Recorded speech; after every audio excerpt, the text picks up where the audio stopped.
Hey, Tim McGraw. How you doing, man? I'm good. It's interesting to me to watch you in the movies because you usually have facial hair like we're seeing right now. But every time I go to a movie, if it's bearded Tim, I go, he's filming something. Is that the secret? Well, you know, it helps, I think. But you know, for me, it's especially this character. When I was looking for somebody to or something to sort of start the ball rolling with this character, of how I could start sort of picturing him in my mind, I had to find some sort of it just puts you into the character thing. somehow. Yeah, and Norval Blackstock is who I thought of as for the look. I mean, it's not exactly Norval, but that's where I sort of based the whole starting point. Did you see that a lot? And I bet people came to you, including Gwyneth and Leighton and Garrett, on who they should maybe look at to help find their character? A little bit. I mean, of course, I think Gwyneth studied Faith quite a bit, but only for the alcoholic, sex-crazed part. Just the really bad stuff. Yeah, the bad stuff. She Clearly, focused on Faith. Yeah, stuff we've all heard about. Yeah, you know, the stuff everybody knows about Faith. But you know, in Gwyneth, I mean, in Garrett, there was a little bit of Christopherson, I thought, and what he did. I'm curious about, did they remind you of people that you see a little day to day in the industry? A little bit, but that's what's so wonderful about this film, I think, in a lot of ways, is because and the writing in the film, the characters were so well developed that, and the music fit each character perfectly. So I think that by the time you started hearing these characters sing, you bought it completely because their voices, it was them singing, the characters and the music and the songs and their look, everything matched up perfectly. And I think a lot of times in these kind of films that doesn't happen. I think that they don't fit sometimes. And they did their own singing, and they're not singers, and it was authentic.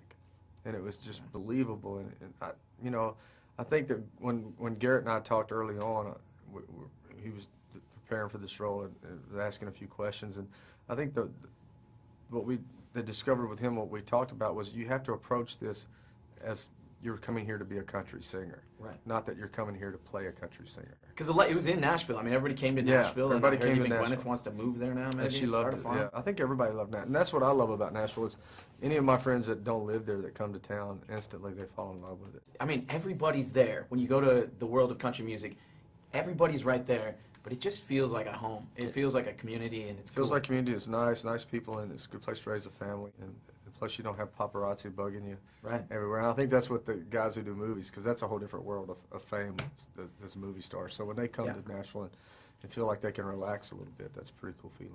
Well, like Garrett says in the movie, it's really difficult to go ahead and have both fame and love. I mean, that's kind of the theme of the movie, I think. Man, this thing was a roller. I walked out of there, and I was on Twitter. I just have to tell people about this. It's such a good movie. Oh, thank you. So you have Nashville, which is not like Los Angeles with the paparazzi. Right.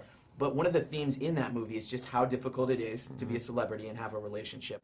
And it just seems like your life's really happy. You have a cool family. You're able to keep the kids out of the limelight all the time. Right. Did you have something to draw on, or could you at least kind of see where they were coming from with that character? Well, yeah, you can understand it. And then again, it always comes back to the writing for me. And it's just like a great song. You know, when something's written well, then it sort of finds its vessel. And you know, all you have to do is let it find itself. And these characters are so well written that once you got the ball rolling downhill, once you sort of started it rolling and sort of left it open a little bit so the character could sort of find its way through the movie, it really works. It just really develops. And that's what was the beautiful thing about the way this was written and directed, too. Shauna did a great job. Same person, yeah. She wrote it and directed it. Did you find yourself becoming so enveloped in that character that you know which character your character hated? Who did James, did he hate anyone? No, he didn't hate anyone. Have animosity toward any of those I think James was struggling with losing the love of his life. Sure. And I think that more than that, he was struggling with her losing herself. And I think that for me, that was James's struggle.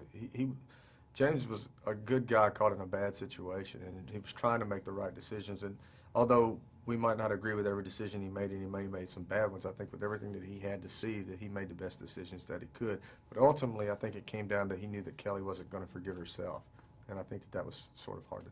And the place you came from was that he was a good person. He wasn't the bad guy in the film. Yeah, I don't think I never thought of him being a bad guy. Do you feel like in the end there was closure for James? You know what? I think that without saying too much about, I don't know how much I can say about it. Yeah, I think that in the end, there was almost love was sacrificed. I think in a lot of ways. Nashville loves it. You guys did the premiere. Yes, we did. Yeah, and it was. And is it cool to go with like your friends and the people you see usually on a music basis? Yeah, I mean it's nerve-wracking. I mean, it's, you certainly you don't want your friends to go in there and think you, God, well, he really sucked at that. Man. Yeah, stick to singing. Yeah, exactly.